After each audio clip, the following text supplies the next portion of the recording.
Halo, selamat datang kembali di channel Infoin Classroom. Di part sebelumnya, kita sudah sampai di pembahasan peraturan ujian khusus. Dan di video kali ini, kita akan membahas lanjutan yaitu volume 3 tahun kedua. Sebelum mulai, bagi kalian yang belum subscribe, bisa bantu support dengan memencet tombol subscribe dan like. Dan bagi yang sudah subscribe, Mimin ucapkan terima kasih. Oke, nggak pakai lama, langsung saja ke storytellingnya. Pembukaan ujian di Pulau Tak Berpenghuni. Saat ini jam 8:10. Kapal perlahan mulai berlabuh. Artinya, ujian khusus di Pulau Tak Berpenghuni ini akhirnya akan dimulai. Dalam ujian khusus ini, ada total 157 grup, termasuk grup 1 orang hingga 4 orang. Rinciannya ada 36 grup yang terdiri dari 4 orang yang hanya diperbolehkan untuk tahun pertama, 81 grup yang terdiri dari 3 orang, 32 grup yang terdiri dari 2 orang, dan 8 grup solo. 5 dari grup-grup itu akan dikeluarkan dari sekolah. Meski enggan, para siswa mulai bergabung dengan teman sekelas yang mulai gugup. Dan mereka semua menuju ke jembatan yang menghubungkan kapal dan daratan. Garis start ujian khusus adalah dari D9 untuk semua orang. Tidak ada penunjuk area acak pada hari pertama dan terakhir. Jadi dengan titik ini sebagai sumbunya, yang mana dari 12 kotak, 2 kotak atas, bawah, kiri dan kanan, dan 1 kotak diagonal yang akan dipilih.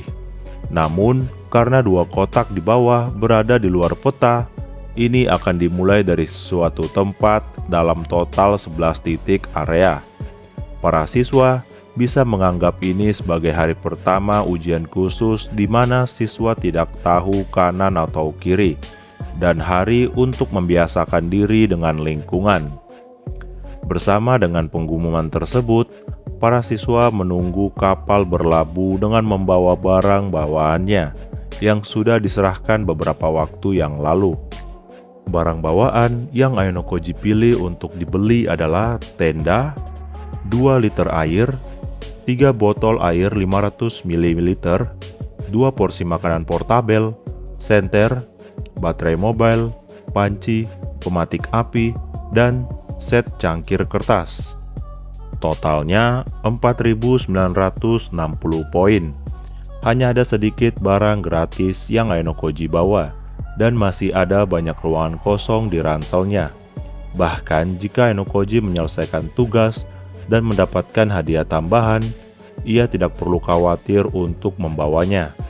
Lalu Ainokoji melihat urutan pendaratan di Pulau Tak Berpenghuni. Ini mulai dari tahun pertama seperti pada sesi penjelasan kemarin. Dan area yang ditunjuk pertama akan diumumkan pada pukul 9, tepat ketika semua siswa tahun pertama telah turun.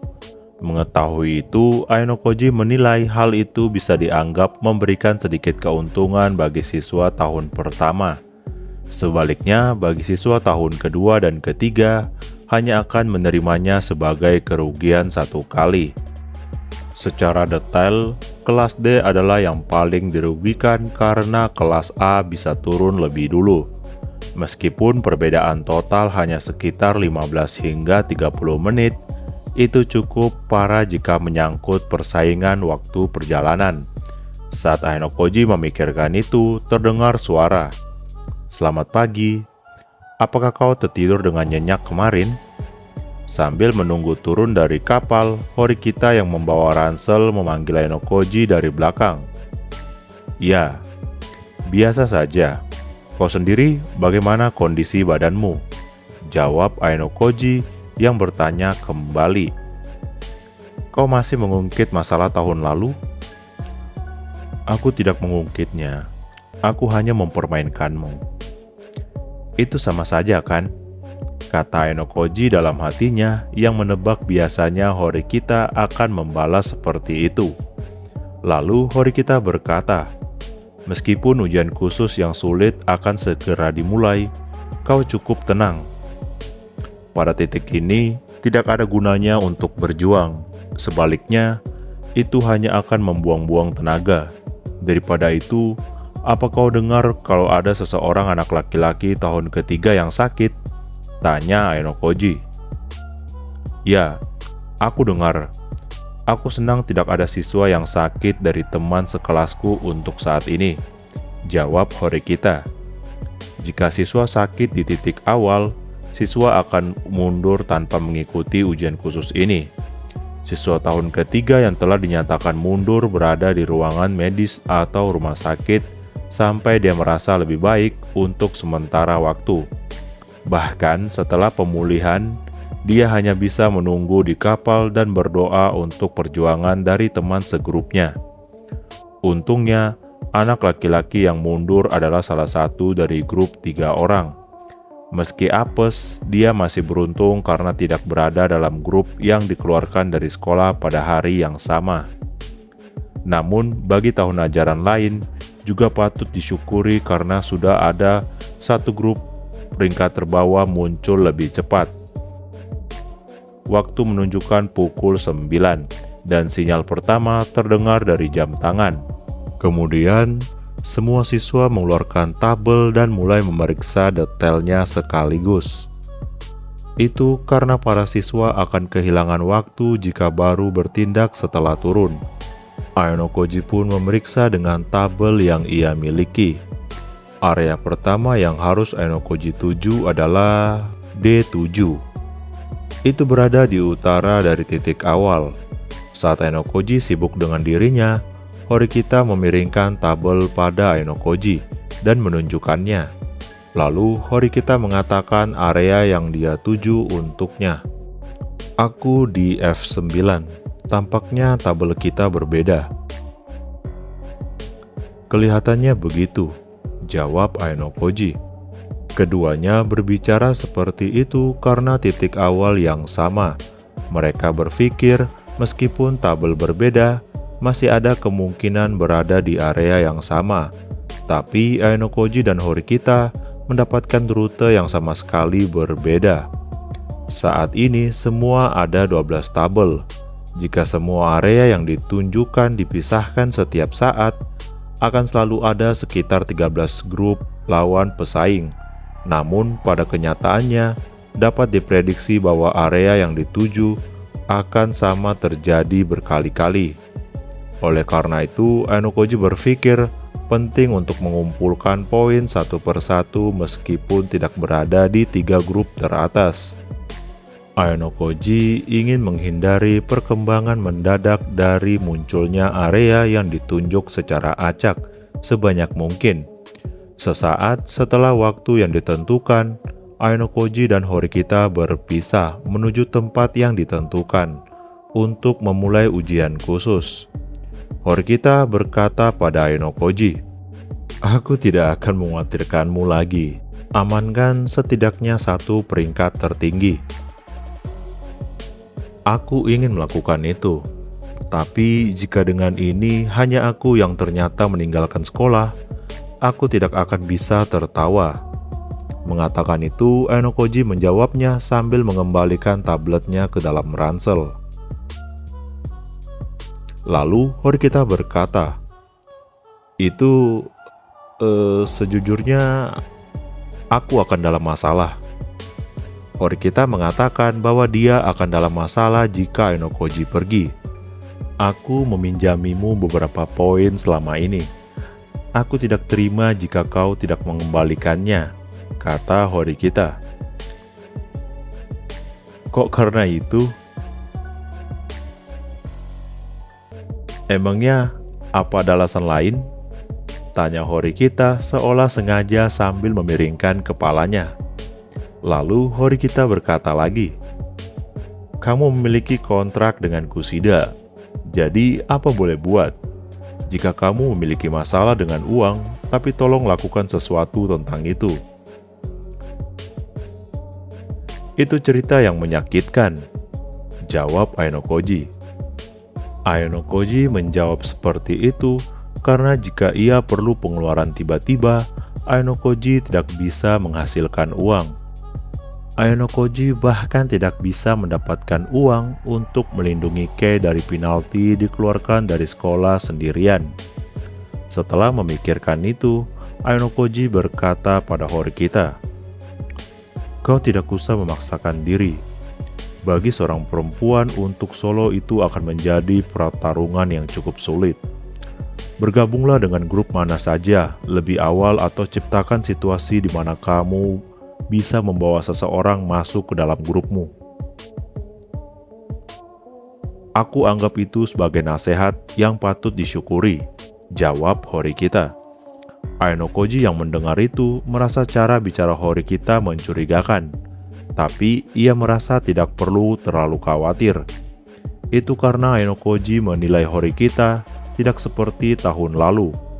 Horikita yang sekarang bisa mengidentifikasi batasnya sendiri. Lalu Horikita berkata lagi, "Meski begitu, syarat untuk menggabungkan grup sepertinya ketat. Kita perlu sedikit berhati-hati.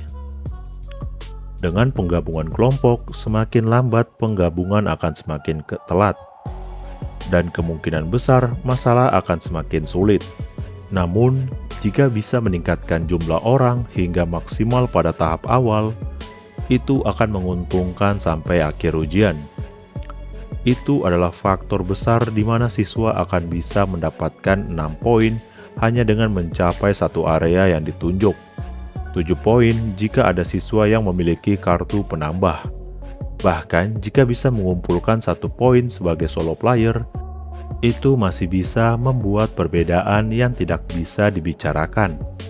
Dan saat ini, para siswa tahun pertama telah menyelesaikan pendaratan pertama dan memulai keberangkatan mereka tanpa ragu. Dan saat waktu yang ditentukan, Aonokoji mendaratkan kakinya di pelabuhan.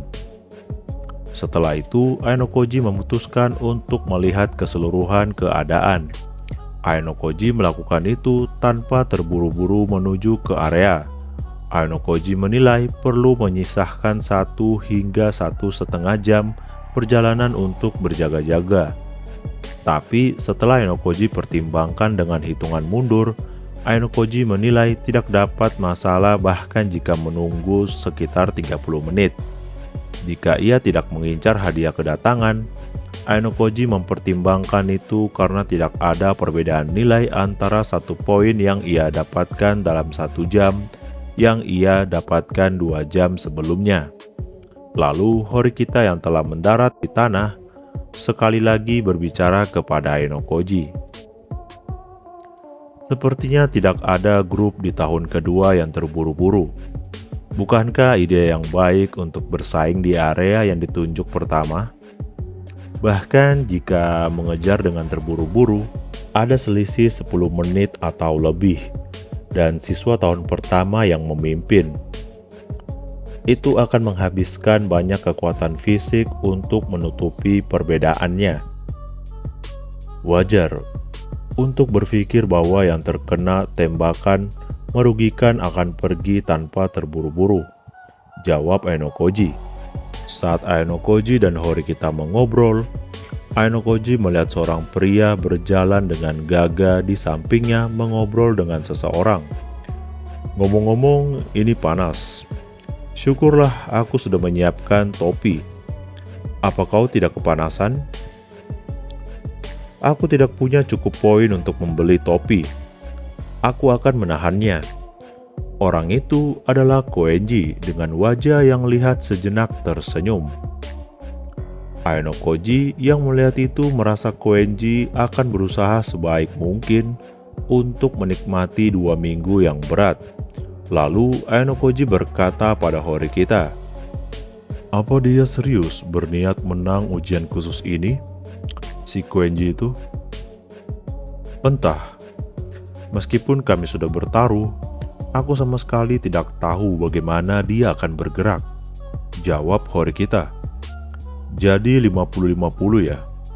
Entah itu Koenji akan benar-benar bergerak atau tidak," kata Aonokoji. Koenji yang berjanji pada Horikita bahwa dia akan membantu kelas jika tidak bisa mendapatkan tempat pertama dalam ujian khusus ini, tapi dalam perjanjian tersebut, Ainokoji mengingat tidak ada kekuatan seperti kontrak hitam di atas putih. Jadi, Ainokoji berpikir jika Koenji tidak mencoba menepati perjanjian itu akan berakhir. Tapi dalam perhitungan Ainokoji, jika Horikita yang diakui sebagai pemimpin di kelas dikhianati, Koenji tidak akan bisa mendapatkan kerjasama dari kelas saat dia menghadapi ujian yang merepotkan di masa depan. Jadi, Ainokoji menilai itu seharusnya tidak menyenangkan untuk Koenji. Dan karena itu, dalam ujian khusus ini, Ainokoji ingin mengamati pencapaian Koenji. Saat Ainokoji memikirkan itu, suara datang. "Yos, ikuze. Ayo kita incar nomor 1 dari sekarang." Seorang siswa laki-laki berlari dari kejauhan menuju pantai berpasir. Itu adalah Izizaki dari kelas B tahun kedua. Dia dengan bebas berteriak begitu keras. Dan Nishino mengikuti perlahan tanpa berlari atau mengejarnya. Selain itu, Sukabe mengawasi dari belakang sambil tersenyum. "Ayo cepat jalannya, Nishino." "Sukabe juga," kata Izizaki yang berlari. "Tidak usah memaksakan diri, ini panas. Lagi pula baru sekarang mana bisa menyalip anak tahun pertama," kata Nishino. Sukabe yang mendengar perkataan Nishino berkata, "Ya, bukankah itu sisi baik dari Izizaki-kun?" Mengatakan itu, Sukabe menatap Nishino dengan sedikit cemas saat mengikutinya. Ainokoji yang sebelumnya tahu kalau Nishino dikucilkan dari kelas, saat ini apa yang ia lihat Sukabe bisa mencocokkan diri dengan baik dengan Nishino. "Jika kau menyerah, kau akan berakhir saat itu juga. Bisa saja anak tahun pertama itu lengah kan?" kata Izizaki. "Kamu serius mau menyalip mereka? Hentikan saja. Itu hanya akan membuang-buang banyak kekuatan fisik," kata Nishino yang berteriak. "Oi, oi, oi, oi." Percakapan ketiganya terlihat kontras antara Nishino dan Sukabe dengan Izizaki yang penuh dengan motivasi. Saat Ainokoji mengamati percakapan grup Izizaki, tanpa peringatan terdengar kata-kata dengan nada yang kuat mirip dengan suara marah mencapai telinganya. "Itah," yang artinya ketemu. Pemilik suara itu mendekat sambil menatap Horikita. "Ada perlu apa?" tanya Horikita dengan wajah yang malas. "Perlu apa? Aku tidak perlu apa-apa kok darimu. Hanya saja aku tidak akan kalah darimu," kata Ibuki yang datang jauh-jauh hanya untuk mengatakan itu. Lalu Ibuki segera mulai berjalan ke utara sendirian. Melihat itu, Horikita berkata, "Ya ampun, aku penasaran apakah dia benar-benar memahami kesulitan ujian ini?" "Motivasinya sepertinya cukup tinggi. Kau beruntung memiliki saingan," jawab Ainokoji. Mendengar itu, Horikita menghela nafas dalam dan berkata sesuatu seperti meremehkannya. "Aku sama sekali tidak menganggapnya sebagai saingan. Tapi untuk saat ini, dia ke utara dan aku akan ke timur. Sepertinya tablet kami berbeda." "Itu melegakan," kata Horikita. Jika keduanya berada di tablet yang sama, Horikita dan Ibuki bisa bertemu satu sama lain sepanjang waktu. Oh iya, sebagai informasi, salah satu dari sedikit manfaat grup solo adanya hadiah kedatangan dari area yang ditunjuk dan tidak membutuhkan anggota grup lain, hanya memerlukan diri sendiri untuk mendapatkan hadiah. Lanjut, setelah Horikita meremehkan Ibuki, Horikita berkata, "Kalau begitu aku akan pergi." Mengatakan itu, Horikita memakai topi dalam-dalam dan mulai berjalan ke timur menuju area yang ditunjuk. Dan ketika ia baru melangkah beberapa kali, Horikita menoleh ke belakang dan menatap Ainokoji. Ainokoji yang melihat itu berpikir, Horikita memiliki sesuatu yang tersisa untuk dikatakan, Tapi dia berbalik ke depan lagi dan mulai berjalan tanpa mengatakan apapun. Setelah itu, Ainokoji memutuskan untuk melihat ke belakang dan melihat apa yang sedang dilakukan siswa tahun ketiga. Saat melihat ke belakang, Ainokoji menemukan siswa tahun ketiga yang berjalan ke arahnya. Ainokoji tidak dapat menemukan siswa yang terburu-buru, dan ia melihat di kejauhan bahwa kelas 3 lebih tenang daripada siswa tahun pertama dan kedua. Dan Ainokoji saat ini mencoba mencari Nagumo.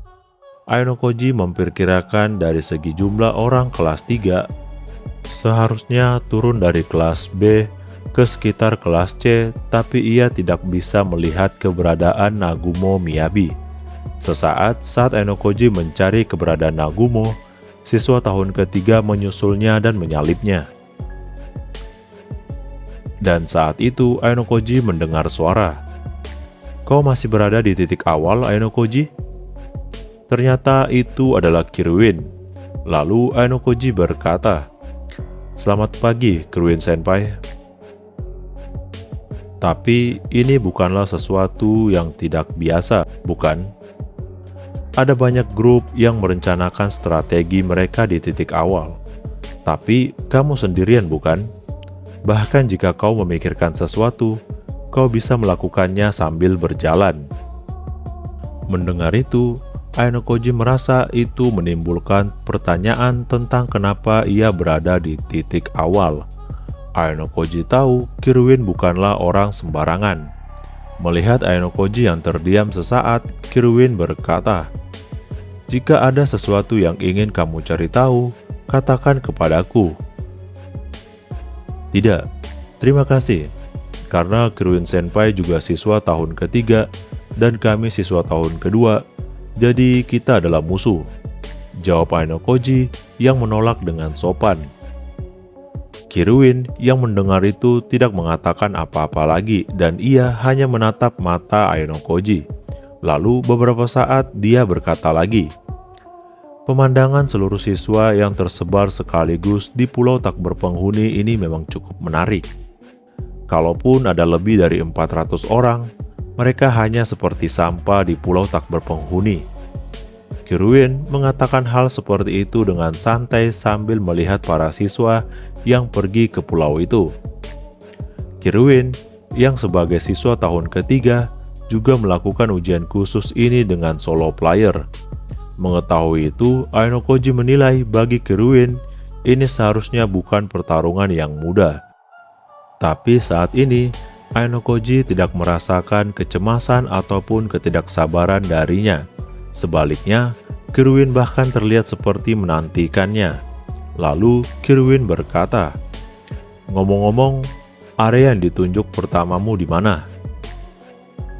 "Aku di D7. "Oh, kalau begitu setidaknya pertama adalah tujuan yang sama denganku." Mengatakan itu, Kiruin menunjukkan gigi putihnya dan tampak senang. Melihat itu, Ainokoji berkata, "Harap berbaik hati padaku." "Aku juga. Kalau begitu aku akan pergi. Apakah kau mau pergi denganku?" tanya Kiruin. "Tidak. Aku akan menahan diri untuk tidak melakukannya. Aku tidak berpikir bisa mengikuti kecepatan senpai," jawab Ainokoji. "Apakah itu benar atau salah?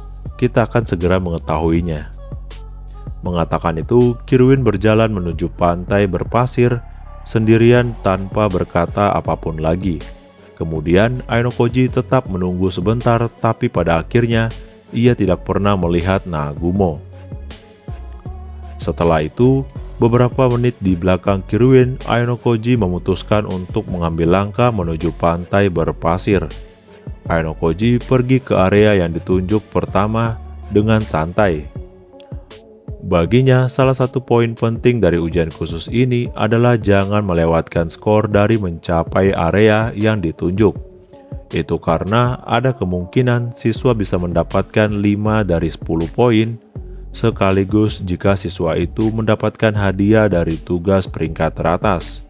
Tapi, siswa itu harus memiliki faktor-faktor seperti kekuatan fisik dan kemampuan akademik yang sesuai, dan juga tentunya keberuntungan yang seimbang dengan persaingan. Karena itulah, menurut Aino Koji, kenapa menumpukan poin satu persatu akan menjadi dasar yang mendasar. Baiklah, mengatakan itu, Aino Koji mengeluarkan tabel lagi dan membuka peta.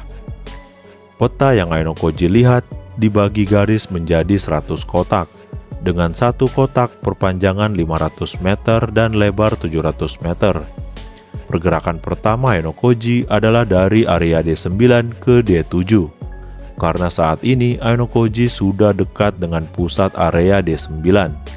Aino Koji memperhitungkan jarak sekitar 750 meter jika dihubungkan dalam garis lurus. Lalu, Aino Koji memperkirakan kalau hitungannya kasarnya adalah 80 meter per menit dengan berjalan kaki.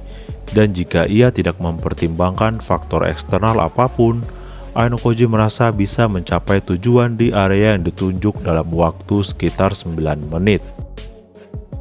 Tapi saat ini, jalan untuk ke tujuan tidak datar atau lurus.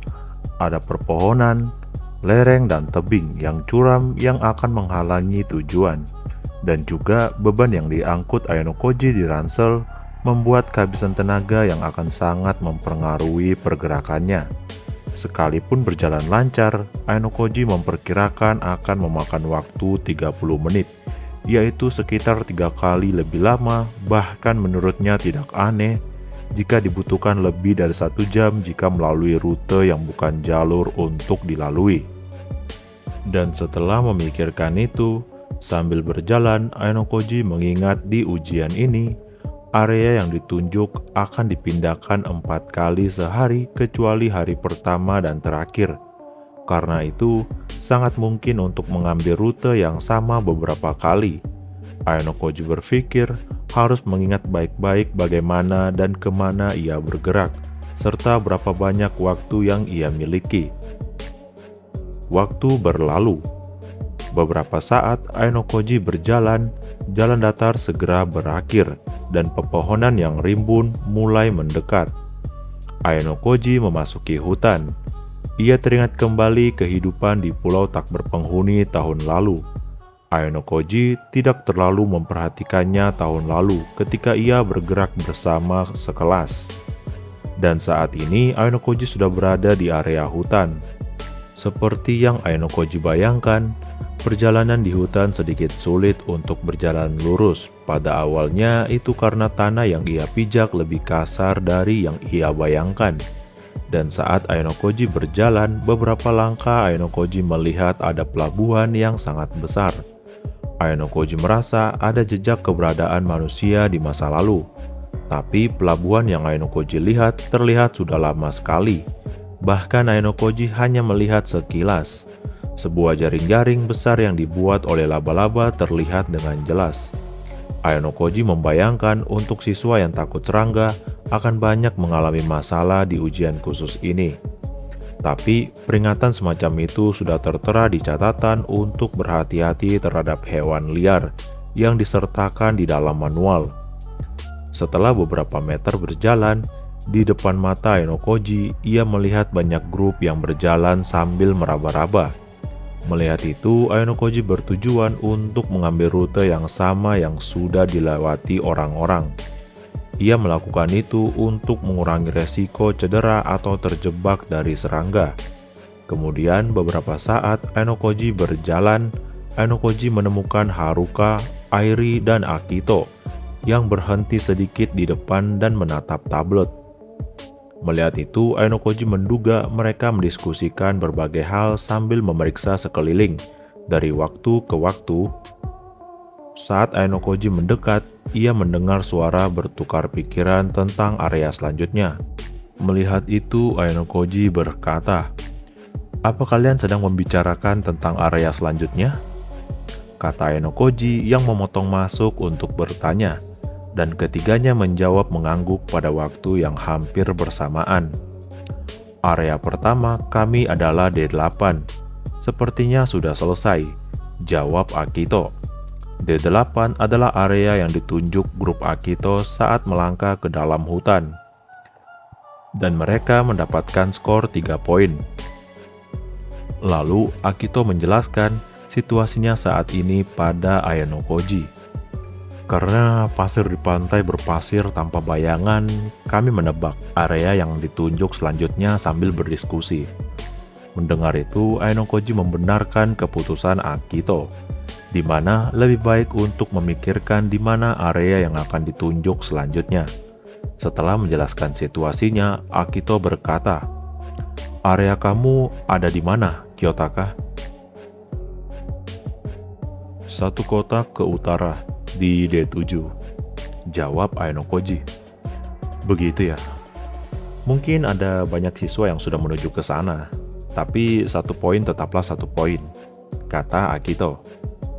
Saat Akito berkata seperti itu, Airi bergumam pelan mengatakan, "Padahal jika tabel kita sama, kita bisa bergerak bersama-sama." Mengatakan itu, Airi tampak sedikit kecewa. Melihat itu, Ayanokoji berpikir dalam benaknya, ada banyak bagian dari ujian ini di mana kerjasama satu sama lain bisa dilakukan meskipun grupnya berbeda. Itu karena ada poin di mana bisa saling melengkapi seperti berbagai makanan dan pinjam-meminjam alat. Tapi jika tabelnya sama dan tujuannya pada dasarnya sama, jadi tentunya akan lebih mudah. Tapi ada juga efek yang merugikan. Dengan bertambahnya jumlah grup, keseimbangan dalam grup akan sulit diseimbangkan dan semakin banyak pendapat yang akan muncul. Hal itu juga menaikkan tingkat persaingan untuk partisipasi dalam tugas. Jika siswi tidak mendiskusikan terlebih dahulu apa yang harus dilakukan ketika menghadapi tugas yang dapat diikuti oleh satu grup, hal itu dapat menjadi faktor perselisihan. Berpikir seperti itu, Ayanokoji merasa beruntung. Kali ini tidak ada yang tabel yang sama dengannya. Ayanokoji menilai sangat penting untuk menghindari bergerak bersama anggota yang mungkin akan menjadi penghambat. Dan saat ini, untungnya grup Airi tidak berada di tabel yang sama dengannya, karena butuh waktu untuk menolaknya. Setelah berpikir seperti itu, Ayanokoji berkata, "Ada 12 jalan seperti kita tidak bisa pergi bersama dengan mudah. Untuk saat ini, aku akan menyelesaikan area yang ditunjuk secepat mungkin." Itu benar. Masih ada pergerakan area berikutnya.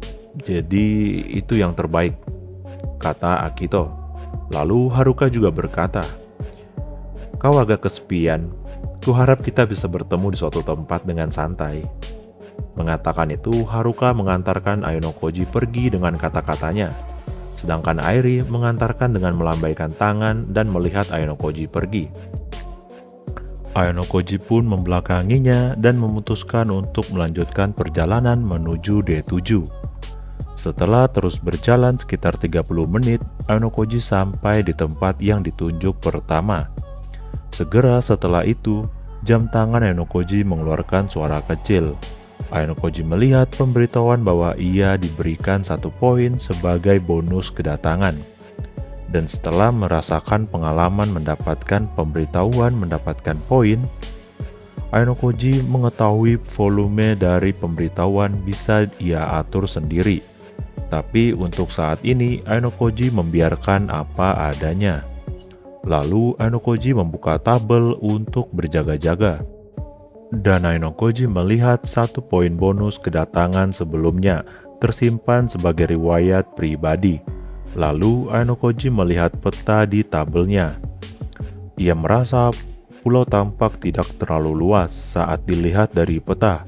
Karena itu Ayanokoji merasa ilusi bahwa ia bisa bertemu seseorang kapan saja. Tapi ketika ia berdiri di kenyataan, itu sama sekali berbeda. Kalaupun ada banyak siswa di segala penjuru, Ayanokoji merasa sulit untuk melihat sosok mereka karena terhalang oleh pepohonan. Saat ini Ayanokoji tidak melihat siswa lain selain dirinya. Tapi Ayanokoji yakin ada banyak siswa di wilayah yang sama.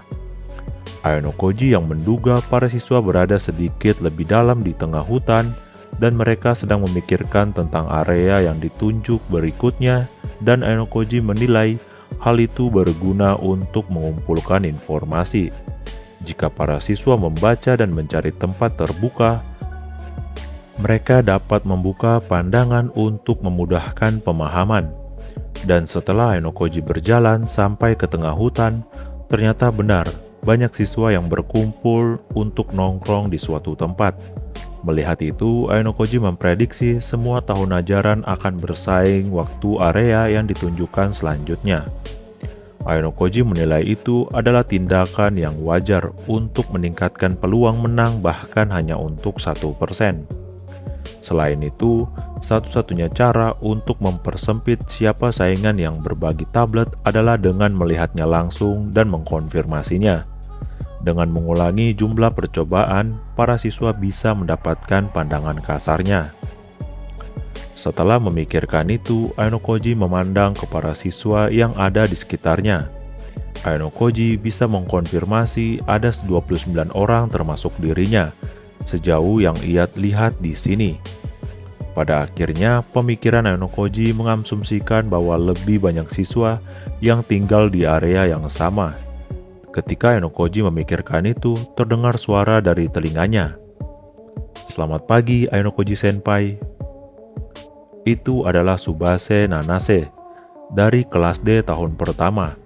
Tapi saat ini Ainokoji tidak melihat Amasawa dan Hosen dari grup yang sama. Ainokoji bertanya-tanya apakah mereka pergi berjalan-jalan di dekat sini atau ini strategi mereka untuk meninggalkan area ini. Lalu Ainokoji pun berkata, "Apa yang terjadi dengan dua orang lainnya? Bukankah grup itu biasanya bergerak bersama? Terutama pada tahap awal tampaknya lebih baik melakukan itu." Mengatakan itu, Ainokoji ingin memeriksa reaksi Nanase dengan cara mendengarkan pendapatnya tentang ini. "Oh, mereka sedang memeriksa daerah sekitar, dan mereka semua berpencar. Aku memutuskan untuk memastikan berapa banyak grup lainnya yang ada di sini," jawab Nanase. Mendengar itu, Ainokoji menilai Nanase melakukan hal yang sama dengannya. Ainokoji juga menilai Nanase tampak lebih memahami grup pesaingnya daripada dirinya yang terlambat. Memikirkan itu, Ainokoji merasa Nanase masih menyimpan banyak misteri. Karena itu, Ainokoji merasa yakin bukan ide yang baik untuk tinggal lebih lama untuk saat ini. Lalu Ainokoji pun berkata, "Sudah waktunya aku untuk pindah. Tidak ada ruginya untuk melihat-lihat sekitar." Ya, menurutku akan sulit untuk senpai sendirian. Jadi harap berhati-hati. Kalau begitu, aku permisi. Mengatakan itu, Nanase dengan mudah melepaskan Ainokoji dan mulai berjalan menuju salah satu tempat para siswa tahun pertama berkumpul. Setelah Ainokoji menyelesaikan percakapan dengan Nanase, Ainokoji berganti tempat dengan berjalan sedikit. Lalu Ainokoji memutuskan untuk menurunkan ranselnya, lalu duduk dan mengeluarkan tabelnya. Saat ini Ainokoji ingin menghindari pemborosan tenaga meski hanya sedikit. Karena itu, ia mulai menganalisis butuh total 50 menit untuk mencapai area yang ditunjuk. Dan saat ini ada tenggang waktu 3 jam atau lebih hingga area yang ditunjuk selanjutnya muncul. Tapi larangan tugas akan segera dicabut. Dan saat ini Ainokoji memeriksa waktu dengan tepat. Waktu menunjukkan jam 10. Lalu Ainokoji pun memeriksa dengan cepat lokasi, isi, dan hadiah dari tugas yang ditampilkan sekaligus di peta. Tujuan Ainokoji bergantung pada hal itu. Itu akan menjadi titik baik apakah ia akan mengincar area yang ditunjuk selanjutnya atau mengincar tugas selanjutnya. Pertama-tama, Ainokoji melihat ada total 14 tugas di antara para siswa dan satu titik merah muncul di kiri atas area D7, tempat Ainokoji tinggal saat ini, dan di D7 adalah jarak terdekat dari Ainokoji. Dan saat ini Ayano Koji melihat para siswa mulai berjalan ke arah barat laut. Ayano Koji menduga siswa-siswa itu memeriksa isinya sambil berjalan. Lalu Ayano Koji pun mulai memeriksa tugas-tugas. Tugas pertama, menyalakan api. 5 poin diberikan kepada grup yang mampu menyalakan api dengan cepat menggunakan alat tertentu. Tidak ada hadiah untuk tempat kedua ke bawah. Lalu muncul tugas jarak yang sedikit lebih jauh. Tugas itu muncul di tengah, yaitu E7. Tugas ujian bahasa Inggris. Aturan 2, orang dari grup yang sama bisa mengikuti tugas ini. Peringkat 1 akan mendapatkan 5 poin, dan peringkat 2 akan mendapatkan 3 poin, dan peringkat 3 akan mendapatkan 1 poin. Melihat itu, situasi saat ini para siswa lebih banyak yang menuju ke tugas bahasa Inggris daripada tugas menyalakan api. Itu karena tidak mudah membuat api dengan alat tertentu tanpa pengalaman. Jadi bagi Ayano Koji, wajar jika beralih ke bahasa Inggris, yang dinilai bisa dilakukan dengan lebih baik daripada menyalakan api. Selain itu, ada ujian geografi di D8, tapi saat ini Ayano Koji hanya satu grup siswa yang menuju ke sana. Maaf, maksudnya, Ayano Koji hanya melihat satu murid yang ke sana. Jadi dapat dikatakan bahwa perbedaan jika dibandingkan dengan bahasa Inggris terletak pada area kemunculannya. Ayano Koji menduga D8 sudah banyak didatangi siswa dari tabel lain dan butuh waktu untuk menuju kotak berikutnya, meski itu hanya bersebelahan. Diinformasikan juga semua tugas membutuhkan waktu 60 menit untuk dihadiri. Dan Ayano Koji juga melihat ada tugas sebagai tempat yang realistis yang terletak di C6, yaitu tugas pengukuran kekuatan genggaman yang diadu berdasarkan jenis kelamin. Waktu penerimaan diatur selama 120 menit. Ayano Koji yang melihat tugas itu menganggap mengincar tugas di pengukuran genggaman tangan adalah salah satu pilihan. Tapi Ayano Koji memprediksi bahwa banyak siswa yang berpartisipasi dalam menyalakan api dan akan meluap menuju ke tugas pengukuran genggaman.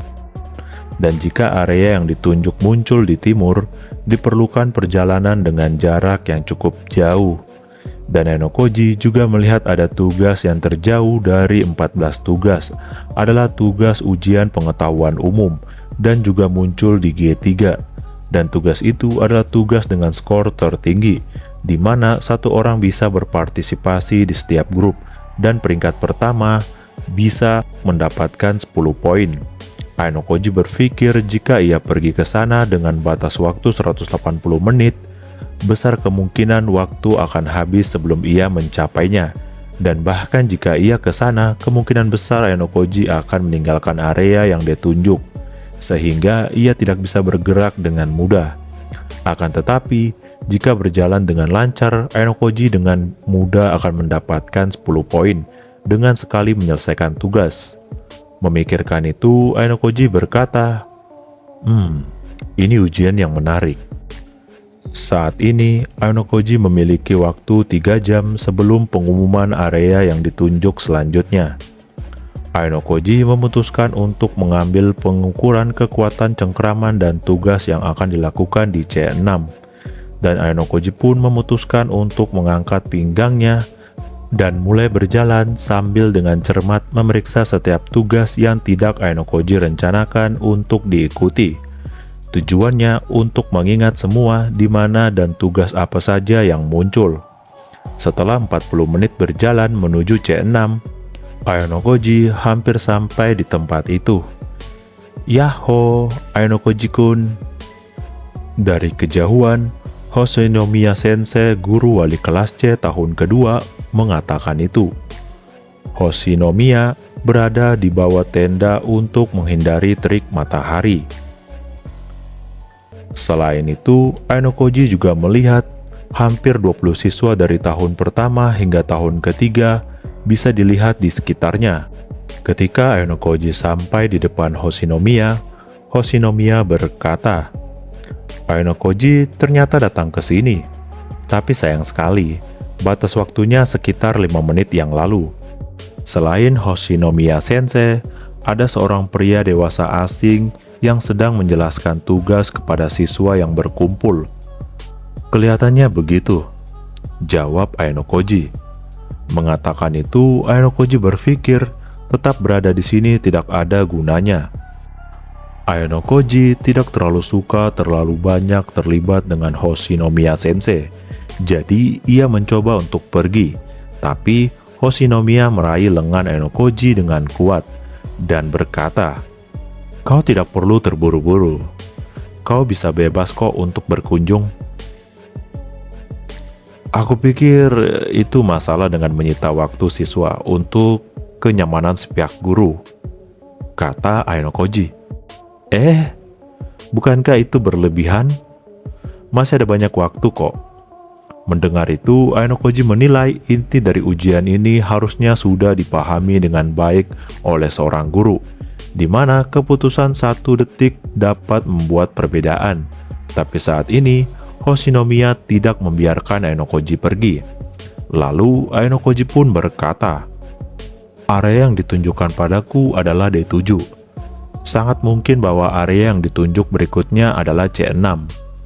Jika itu terjadi, aku akan membuang hadiah urutan kedatangan.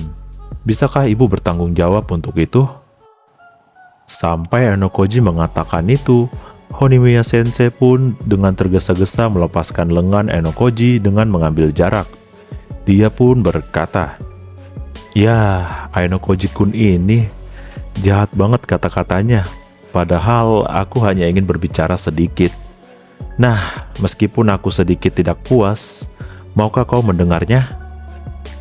Mendengar itu, Ainokoji merasa Hoshinomiya berniat untuk terus berbicara setelah melepaskan lengannya. Ainokoji pun tidak punya pilihan selain mendengarkan Hoshinomiya Sensei untuk sementara waktu.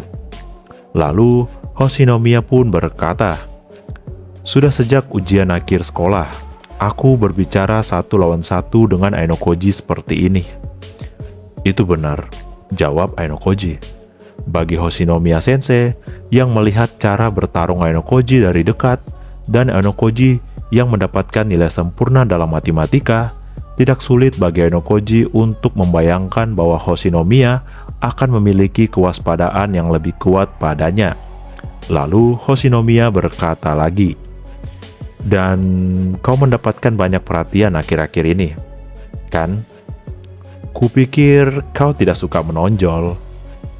"Memang tidak," jawab Ainokoji. "Lalu, kenapa kau mendapatkan nilai sempurna pada matematika? Lagi pula, aku pikir itu tidak biasa untuk memecahkan soal yang bahkan tidak bisa aku pecahkan," tanya Hoshinomiya. Mendengar itu, Ainokoji bertanya-tanya apakah Hoshinomiya melihat Cabashira sebagai saingan. Tapi Ainokoji merasa seperti Hoshinomiya menabrakkan semuanya hanya kepadanya. Lalu Ainokoji pun berkata, "Benarkah itu? Aku pikir ada cukup banyak siswa di sekolah yang bisa memecahkan soal semacam itu." "Ada? Apakah benar-benar ada? Bahkan jika benar ada, kupikir itu seharusnya siswa dari kelas A atau kelas B. Ainokoji dari kelas apa ya? Yap, 321. Benar, dari kelas D.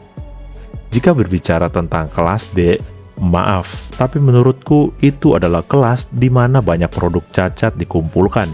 Pastinya kelas di mana anak-anak bermasalah dikumpulkan begitu banyak, sehingga layak untuk diejek.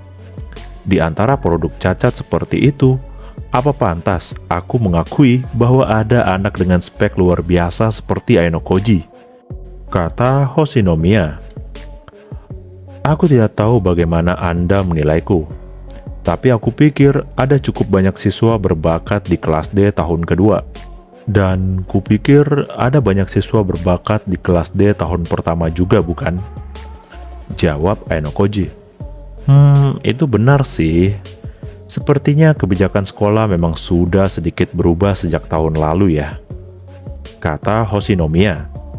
Ketika Ainokoji dalam pembicaraan, Ainokoji melihat pengukuran kekuatan cengkraman dimulai. Dan Oshihiba, siswa tahun ketiga, memulai pengukuran. Ayanokoji juga melihat teman sekelasnya yaitu Sudo. Tapi ia tidak melihat di mana Ike dan Hondo yang seharusnya satu grup dengan Sudo tidak terlihat. Ayanokoji yang melihat itu menduga Sudo sendirian atau datang terlebih dahulu untuk memastikan bahwa dia menerima tugas. Lalu saat Ayanokoji memperhatikan pengukuran cengkraman, Hoshinomiya berkata, "Seperti yang kau katakan, aku pikir memang ada beberapa anak yang luar biasa, tapi menurutku tidak cukup untuk menggerakkan kelas bersama. Dalam kasus Ayanokoji, aku mendapatkan kesan bahwa kau sedang mengubah lingkungan," kata Hoshinomiya. Mendengar itu, Ayanokoji sedikit terkejut. Itu karena bahkan jika ia sedang mengubah lingkungan, Ayanokoji menilai seharusnya Hoshinomiya sebagai orang luar tidak dapat merasakannya. Memikirkan itu, Ayanokoji menduga Hoshinomiya cukup memahami dengan baik situasinya. Bisa diperkirakan bahwa Hoshinomiya telah mengumpulkan banyak informasi tanpa sepengetahuan Ayanokoji. Lalu Hoshinomiya berkata lagi, "Kau tahu, aku tuh sudah tidak sanggup lagi. Ini pengalaman pertamaku masuk ke kelas C. Entah bagaimana kelas A dan kelas B bersaing, kelas C dan kelas D bersaing. Rasanya sudah seperti aliran sepanjang tahun kan? Kupikir kelasku ini akan menjadi kelas A." Mendengar itu, Ayanokoji menduga itu adalah perwujudan dari ketidakpuasannya terhadap kelas yang dipimpin oleh Ichinose. Lalu Ayanokoji pun berkata, "Bukankah sudah tugas Anda sebagai wali kelas untuk melakukan sesuatu tentang itu?" "Telingaku sakit mendengarnya," jawab Hoshinomiya. "Kalau kau tidak ingin mendengarnya, pegang kedua telingamu dengan tanganmu." Mengatakan itu, Ayanokoji merasa Hoshinomiya adalah orang dewasa yang belum menjadi dewasa, atau seseorang yang bisa dikategorikan sebagai lulusan sarjana baru. Lalu saat Ayanokoji sedang memikirkan itu, tiba-tiba dengan semangat yang baru Hoshinomiya berkata, Ya, kalau begitu ini ide dari sensei. Sama seperti Katsuragi yang pindah ke kelas B. Bagaimana kalau Ayanokoji juga pindah ke kelas kami?" Mendengar itu, Ayanokoji berkata dalam hatinya, "Itu sama sekali tidak inovatif. Di tahun ajaran yang sama, itu level ide yang sama dengan Izizaki." Lalu Ayanokoji pun berkata, "Ketika aku memikirkan tentang apa yang Anda katakan, Anda mengatakan sesuatu yang konyol. Ayo kita sama-sama mengincar kelas A. Yuk." Hoshinomiya mengulurkan tangan lagi. Melihat itu, Ayanokoji berpikir itu adalah gerakan orang yang menyadari bahwa menyentuh lawan jenisnya adalah senjatanya.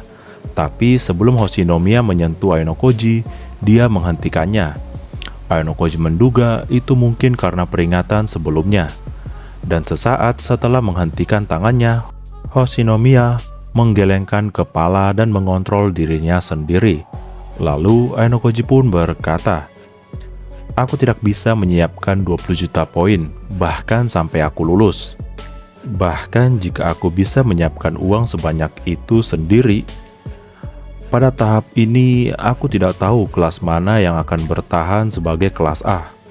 Bukankah bijaksana untuk melihat situasinya sampai akhir?" Kau tidak perlu mengatakan setenang itu," jawab Hoshinomiya. Saat Ayanokoji dan Hoshinomiya berbincang, pengukuran cengkraman menjadi meriah di depan mata Ayanokoji. Oshibi yang berada di peringkat kedua terlihat ekspresi wajahnya sangat frustasi karena dikalahkan oleh Sudo. Hoshinomiya yang melihat itu berkata, "Sudo-kun juga banyak berubah ya. Siapa yang sudah merubahnya ya?" "Sudah aku bilang itu bukan aku," jawab Ayanokoji dan berkata dalam hatinya, "Aku mungkin salah satu kuncinya, tapi Horikitalah pada dasarnya yang merubah Sudo." Saat memikirkan itu, Ayanokoji melihat pengukuran kekuatan cengkraman telah selesai dan tidak ada yang memecahkan rekor Sudo yang berada di peringkat pertama Dengan ini, grup Sudo mencetak 5 poin di luar area yang ditunjuk. Ayanokoji menebak grup Sudo memiliki total 8 poin.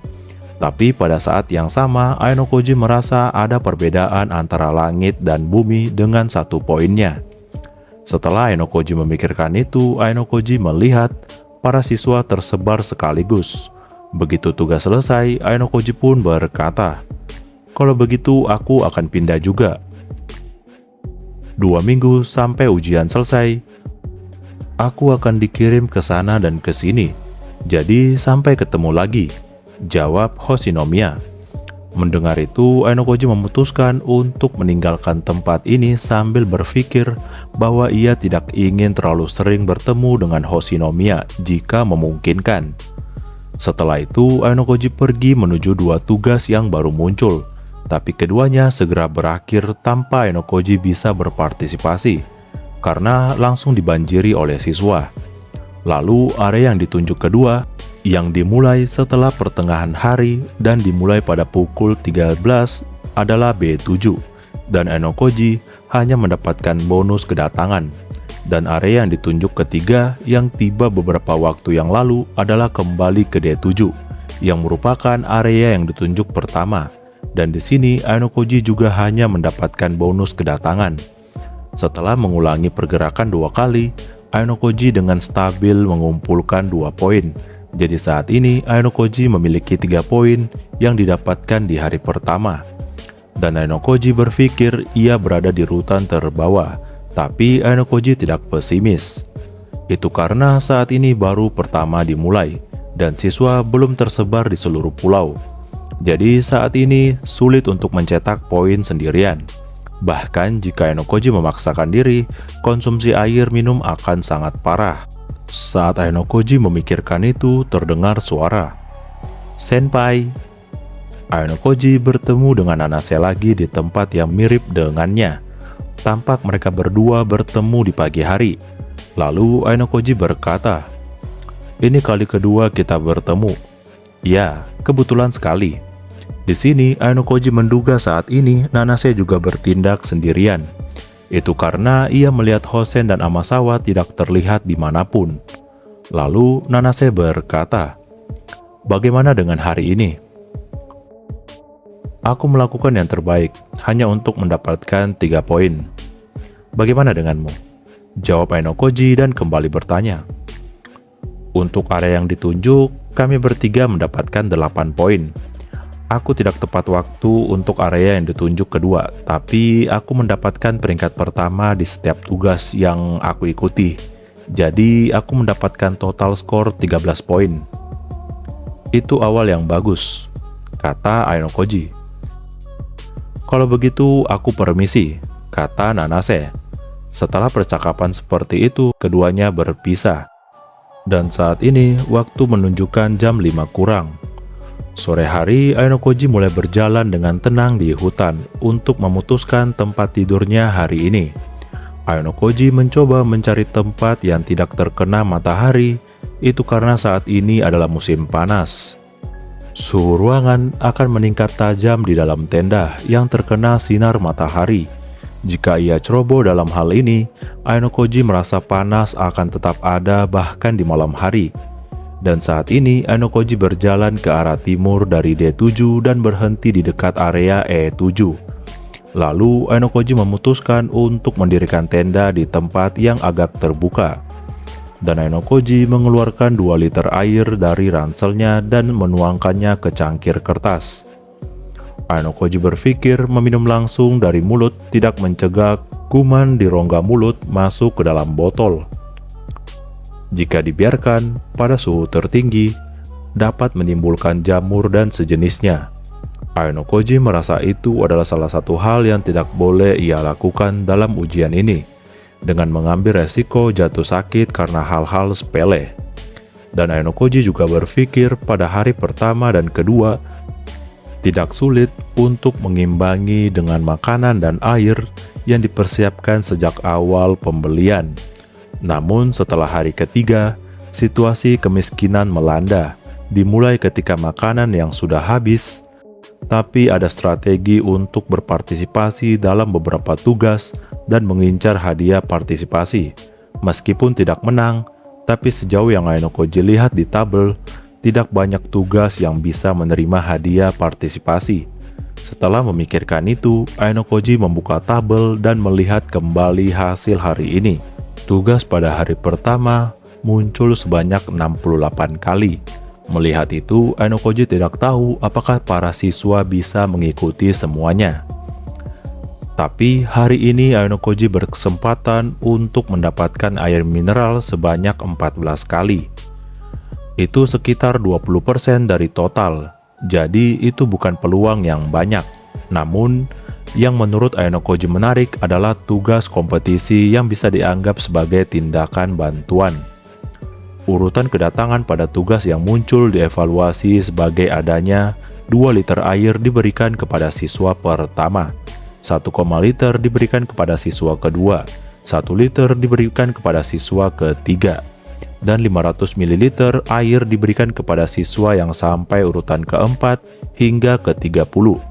Namun skor yang diperoleh tidak begitu banyak, dengan peringkat pertama 3 poin, dan peringkat kedua 2 poin, dan peringkat 1 poin. Jika bisa dikatakan bahwa mengisinya kembali air bersih terlepas dari kemampuan yang dibutuhkan merupakan tugas yang sangat penting. Dan saat ini Ayano Koji berpikir jika ia bisa menyelesaikan tugas ini dengan stabil, ia tidak perlu khawatir tentang masalah air. Setelah memikirkan tentang hari ini, Ayano Koji mengisi energinya dengan makanan portabel. Lalu Ayano Koji menggosokkan gigi dan buang air. Setelah itu Ayano Koji memasuki tenda dan memutuskan untuk berbaring sebagai mengurangi kelelahan fisik dan bersiap untuk hari kedua. Dan ketika berbaring, Ayano Koji berkata, "Mulai dari hari kedua, ayo kita berkeliling untuk mendapatkan skor dan barang yang diperlukan dengan sungguh-sungguh." Sampai di sini dulu video part kedua dari light novel Classroom of the Elite volume 3 tahun kedua. Jika kalian suka, kalian bisa support Mimin dengan like, komen, dan subscribe. Dan sampai jumpa di video selanjutnya.